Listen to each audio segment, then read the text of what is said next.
되고. 근데 제가 지금 알기로는 제3자 뇌물죄 있잖아요. 재단 설립. 이 부분은 이게 거의 뭐 무죄를 확신하는 분위기입니다. 지금 변호인들도.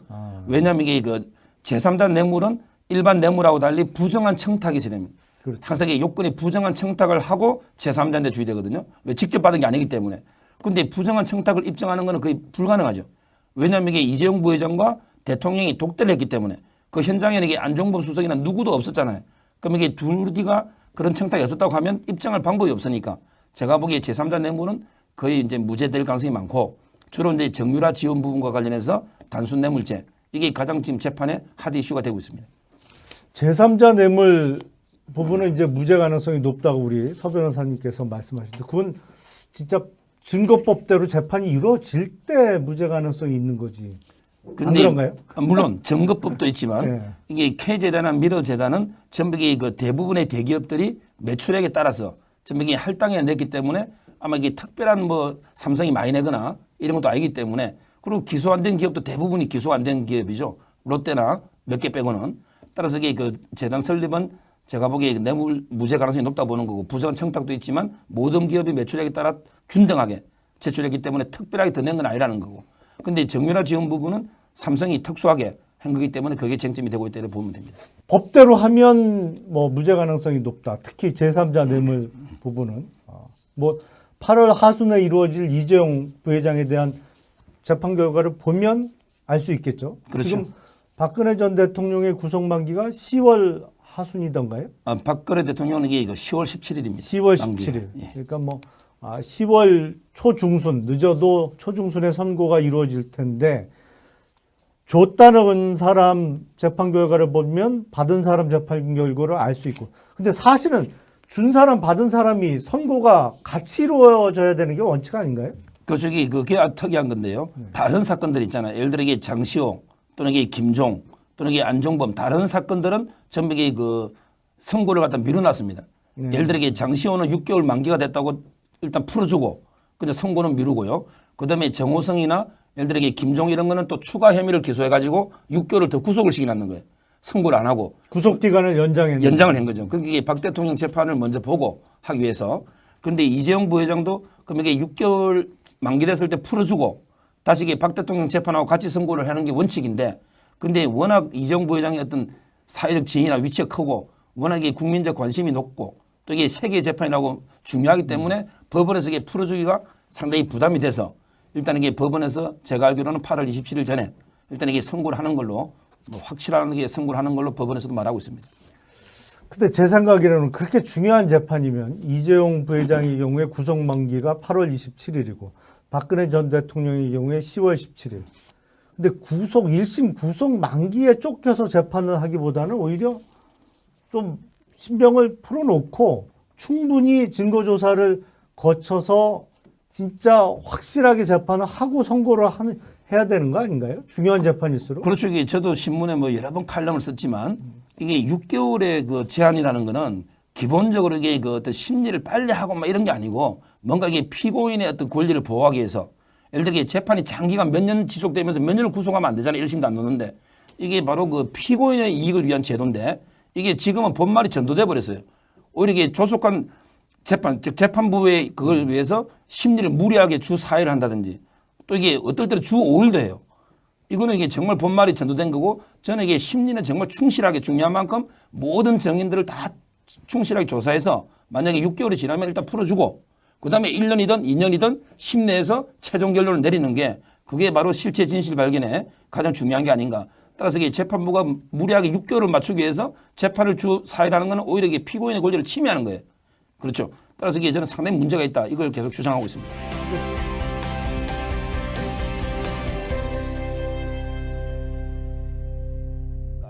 왜냐하면 이게 그 이재용 부회장 재판을 가만히 보면 제가 보기에 이게 세 개의 재판이라고 그랬잖아요. 그런데 가장 재밌는 게 소문난 잔치에 먹을 게 없다고 정말 이게 이렇게 직접 증거 없이 다투는 거 처음 봤어요. 왜냐하면 이게 정황 증거, 간접 증거만 가지고 계속 입증하려니까 결정적인 직접 증거 한 방이 없잖아요. 근데 특검에서 옛날에 초기에는 증거가 차고 넘친다 했는데 그렇죠. 지금 이게 차고 넘치는 증거가 뭐 있습니까?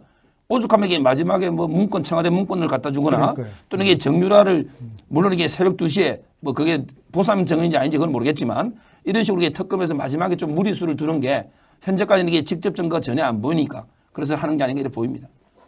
아니 증거가 차고 넘친다고 했는데 지금 서 변호사님 말씀 들어보니까 이게 유죄 입증할 증거가 없다고 판단하니까 뭐 부랴부랴 청와대 어디 캐비넷에서 발견됐다는 문건을 갖고 그걸 뭐 청와대 대변인이 라이브로 증거 여기 있습니다라고 뭐 기자회견도 하고 또 그걸 특검에 넘기기도 하고 그것도 뭐 대통령 기록물 관리법 위반 지금 논란도 있었습니다만 그럼에도 불구하고 지금 뭐 얘기 들어보니까 재판 준비도 오후 재판은 그날 점심시간에 준비하고 오전 재판은 그 전날 부랴부랴 준비하고 그건 뭐 방어하는 사람 입장도 마찬가지인 것 같고요. 그러니까 이게 지금 재판이 세 개의 재판이 아니고 세 개의 졸속 재판으로 진행되고 있는 것 같은데요. 그렇죠. 이게 제가 무리한 기간을 맞추다 보니까 솔직히 이게 6개월에 끝난다는 건 엄청나게 힘든 거거든요.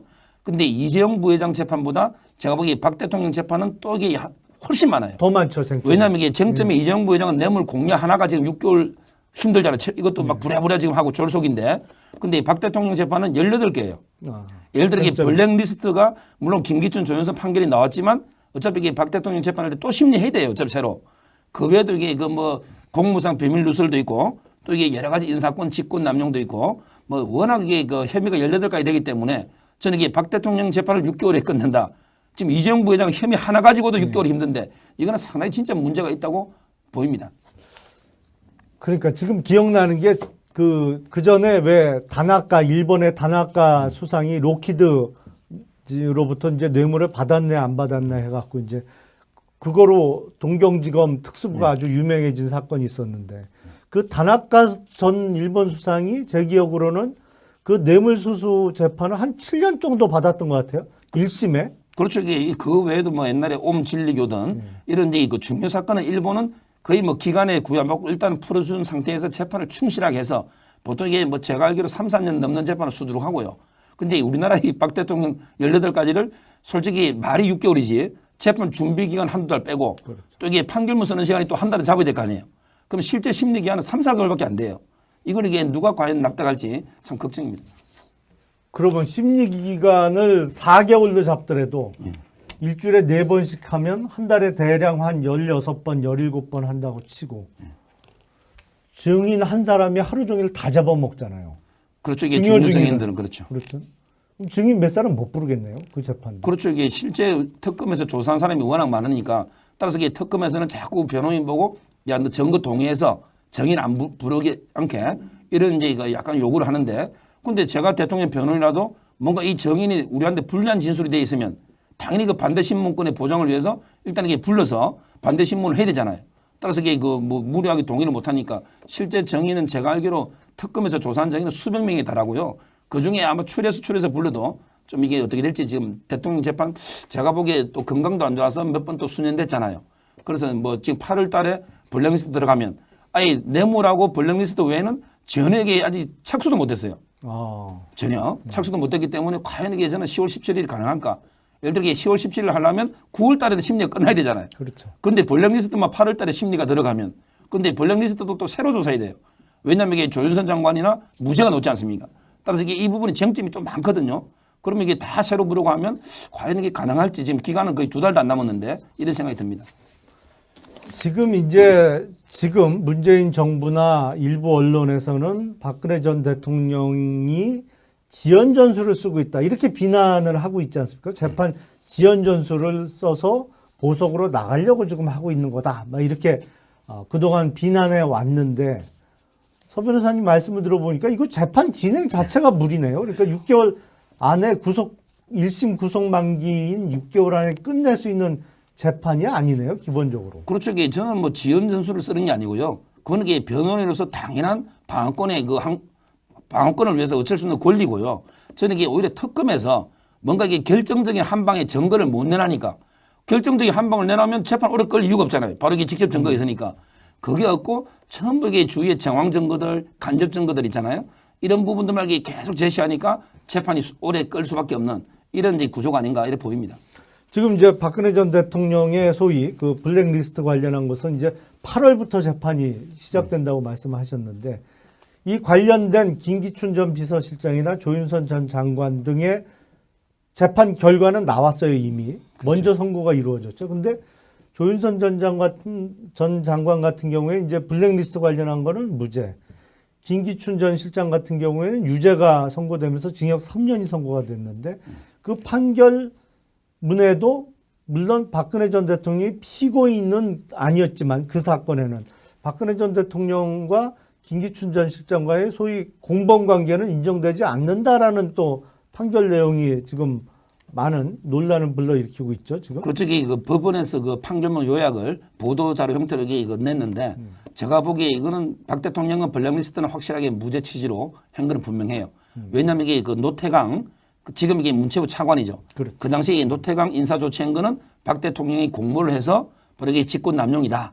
이렇게 명시적으로 쓰고 있는데 근데 블랙리스트 부분은 김기춘 비서실장이 최종적이고 바로 이게 가장 주범이고 대통령이 관여한 증거는 없다는 식으로 전부 이게 쓰고 있기 때문에 물론 이제 그 재판이라는 게 다른 재판부의 판결에 이 재판부가 이게 100% 기속되는 건 아니죠.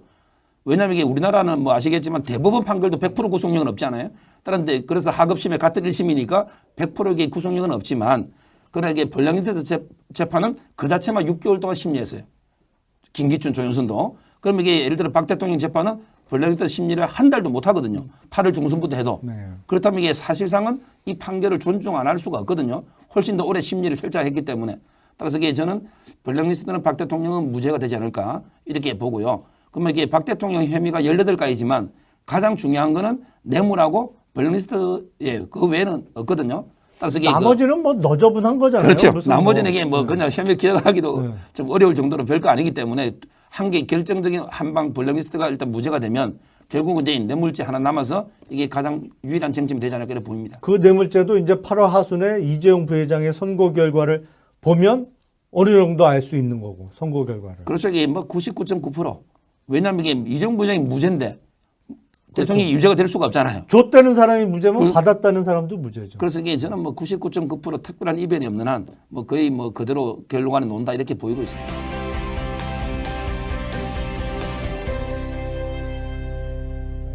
더 알고 계신 게 있으세요? 무슨 뭐 그 변호인으로부터 직접 들은 얘기라든지 아니면 뭐 보고 들은 거. 뭐 좀 이게 그 비하인드 스토리로 뭐 이름을 좀 밝히기는 그렇긴 한데 지금 이게 그 대통령 변호인단에 이제 친한 후배가 있어서 들어보면 이게 그 현재 그 대통령하고 최순실은 상당히 그 돌아올 수 없는 강을 걷는 것입니다. 뭐냐면 이게 그 최순실이가 재판에서 이게 박 대통령은 되게 억울하다 이렇게 변호는 하는데 근데 본인도 억울하다. 그러니까 둘 다 아무것도 했다고 안 했다고 이제 진술을 하니까 그럼 이게 분명히 어떤 일은 있는데 둘 다 나면 이게 누가 했느냐 말이죠. 그래서 이게 유영아 변호사나 그 사람들은 최순실이가 자기 잘못은 좀 인정해 주기를 예를 들어 이게 성마 지원 같은 것도 본인이 이게 뭐 삼성에 약간 압력을 넣을 수도 있고 실세니까 이런 걸 좀 인정해 주면 대통령은 이게 무죄가 되잖아요. 그럼 이게 뇌물은 어때요? 뇌물은 공무원만 범할 수 있고 공무원이 아닌 사람은 신분범이니까 바로 이게 대통령이 무죄가 되면 최순실이 아무리 압력해도 그냥 무죄죠. 그럼 이게 어떻게 보면 진실에도 맞고 재판 전략에도 맞는데 최순실이가 자기도 안 하고 대통령도 억울하고 처음 이게 이렇게 이야기하니까 좀 박 대통령 변호인 측에서는 좀 최순실의 태도에 대해서 상당히 좀 비판적으로 부정적으로 보고 있고 이런 정황을 제가 들은 적이 있습니다. 일주일에 4일씩 재판하면서 무리하게 지금 재판을 끌어가고 있는데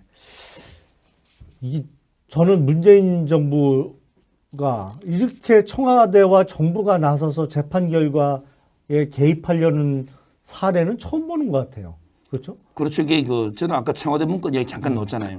이거는 이게 제가 명백하게 저는 부당하다 보는데 예를 들어 이게 박관천 사건 판결문을 보면 박관천 사건은 이제 그 보고서를 갖다가 세부 만들 때 예를 들어 이게 조홍천 뭐 그 위에 보고할 때 한 세 부 정도 만들잖아요. 그럼 이게 예를 들어 뭐 박지만 씨한테 한 부를 갖다 주라고 하면 자기가 이제 만든 보고서를 컴퓨터에서 한 부 더 출력해서 이걸 이렇게 갖다 줬거든요.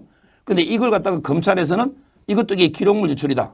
왜? 사본이든 한 부 더 출력한 거든 무조건 이게 기록물이다. 대통령 기록물. 그렇죠. 네. 그래서 이게 지금 대법원에 항소를 해놨어요. 네. 상고를. 근데 이번에 청와대 작성한 거 말고 모든 청와대 기록을 다 싹 복사해서 검찰에 갖다 주잖아요. 그럼 이게 검찰 논리라면 자기들에게 박관천 한 장 그 추가한 것도 불법이라고 상고했으면 이 불법 증거는 안 받아야 되죠. 근데 이걸 대통령 기록물 유출이 되는 거네요. 당연히 그는 유출이 되는 거죠. 사본도. 근데 이거는 뭐 박관천하고는 비교도 안 되는 거예요. 남이 만든 모든 서류. 그리고 이게 그중에는 뭐 막 홍남기 국무실장이 만든 자료들 있잖아요. 이거는 이게 원본은 이미 지정 기록물로 가 있어요. 근데 그 사본 여러 개 중에 지금 청와대에 놓은 거거든요.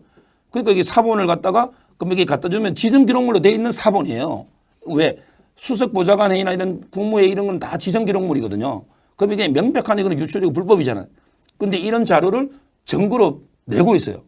이거 이렇게 명백하게 위법 수집 증거 배제 법칙에 반하는 거 아닙니까? 검찰이 논리 일관성이 있어야 되는데 저는 이게 검찰의 태도가 상당히 이중적이다. 그럼 박관천 사건은 상고 취하야죠. 그렇잖아요. 근데 그거는 그대로 또 사본도 기록물 하면서 하고 또 이거는 이거대로 또 이게 기록물 유출이 아니라고 하면서 적법하다 하면서 또 증거내고 저는 상당히 문제가 있다고 봅니다.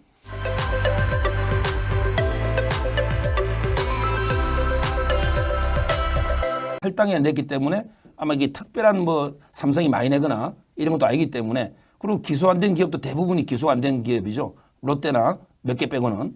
따라서 이게 그 재단 설립은 제가 보기에 뇌물 무죄 가능성이 높다 보는 거고 부정 청탁도 있지만 모든 기업이 매출액에 따라 균등하게 제출했기 때문에 특별하게 더 낸 건 아니라는 거고.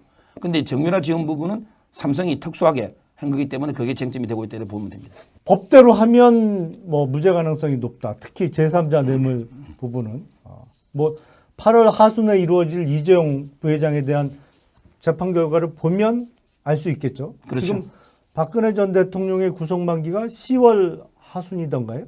박근혜 대통령은 이게 10월 17일입니다. 10월 17일. 예. 그러니까 뭐 10월 초중순 늦어도 초중순에 선고가 이루어질 텐데 줬다는 사람 재판 결과를 보면 받은 사람 재판 결과를 알 수 있고. 근데 사실은 준 사람 받은 사람이 선고가 같이 이루어져야 되는 게 원칙 아닌가요?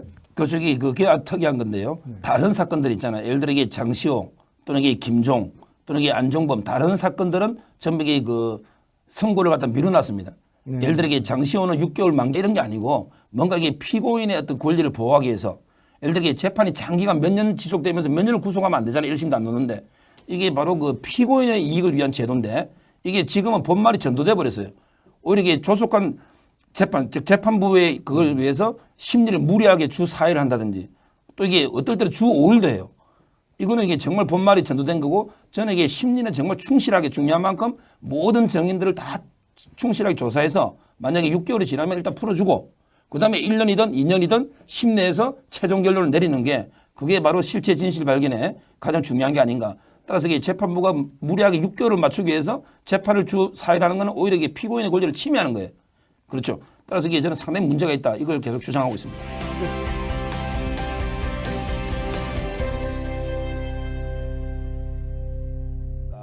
왜냐하면 이게 그 이재용 부회장 재판을 가만히 보면 제가 보기에 이게 세 개의 재판이라고 그랬잖아요.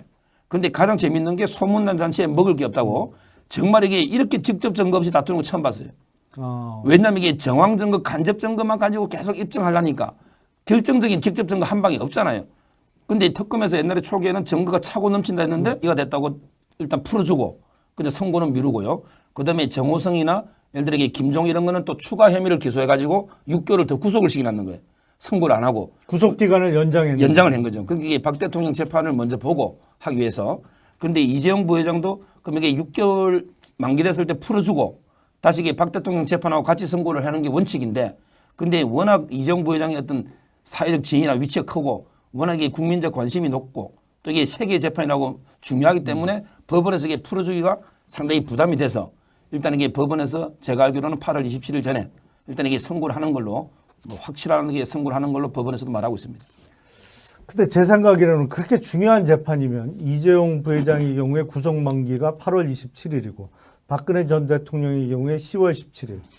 근데 1심 구속 만기에 쫓겨서 재판을 하기보다는 오히려 좀 신병을 풀어놓고 충분히 증거조사를 거쳐서 진짜 확실하게 재판을 하고 선고를 해야 되는 거 아닌가요? 중요한 재판일수록. 그렇죠. 이게 저도 신문에 뭐 여러 번 칼럼을 썼지만 이게 6개월의 그 제한이라는 거는 기본적으로 이게 그 어떤 심리를 빨리 하고 막 지금 이게 차고 넘치는 증거는 뭐 있습니까? 오죽하면 이게 마지막에 뭐 문건 청와대 문건을 갖다 주거나 그러니까요. 또는 이게 정유라를 물론 이게 새벽 2시에 뭐 그게 보상 증언인지 아닌지 그건 모르겠지만 이런 식으로 이게 특검에서 마지막에 좀 무리수를 두는 게 현재까지는 이게 직접 증거가 전혀 안 보이니까 그래서 하는 게 아닌가 이렇게 보입니다. 아니 증거가 차고 넘친다고 했는데 지금 서 변호사님 말씀 들어보니까 이게 유죄 입증할 증거가 없다고 판단하니까 뭐 부랴부랴 청와대 어디 캐비넷에서 발견됐다는 문건을 갖고 그걸 뭐 청와대 대변인이 라이브로 증거 여기 있습니다라고 뭐 기자회견도 하고 또 그걸 특검에 넘기기도 하고 그것도 뭐 대통령 기록물 관리법 위반 지금 논란도 있었습니다만 그럼에도 불구하고 지금 뭐 얘기 들어보니까 재판 준비도 오후 재판은 그날 점심시간에 준비하고 오전 재판은 그 전날 부랴부랴 준비하고 그건 뭐 방어하는 사람 입장도 마찬가지인 것 같고요. 그러니까 이게 지금 재판이 세 개의 재판이 아니고 세 개의 졸속 재판으로 진행되고 있는 것 같은데요. 그렇죠. 이게 그 제가 무리한 기간을 맞추다 보니까 솔직히 이게 6개월에 끝난다는 거는 엄청나게 힘든 거거든요. 근데 이재용 부회장 되고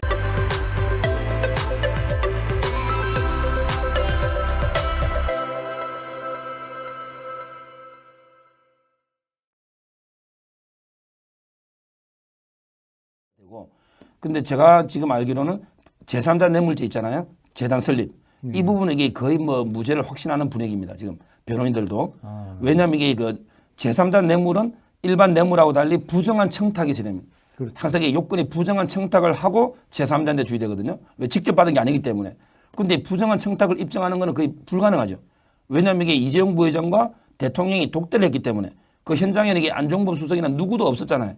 그럼 이게 둘이가 그런 청탁이 없었다고 하면 입증할 방법이 없으니까 제가 보기에 제3자 뇌물은 거의 이제 무죄될 가능성이 많고 주로 이제 정유라 지원 부분과 관련해서 단순 뇌물죄 이게 가장 지금 재판의 핫 이슈가 되고 있습니다. 제3자 뇌물 부분은 이제 무죄 가능성이 높다고 우리 서 변호사님께서 말씀하셨는데 그건 진짜 증거법대로 재판이 이루어질 때 무죄 가능성이 있는 거지. 안 그런가요? 물론 증거법도 있지만 네. 이게 K재단이나 미러재단은 전부 그 대부분의 대기업들이 매출액에 따라서 전부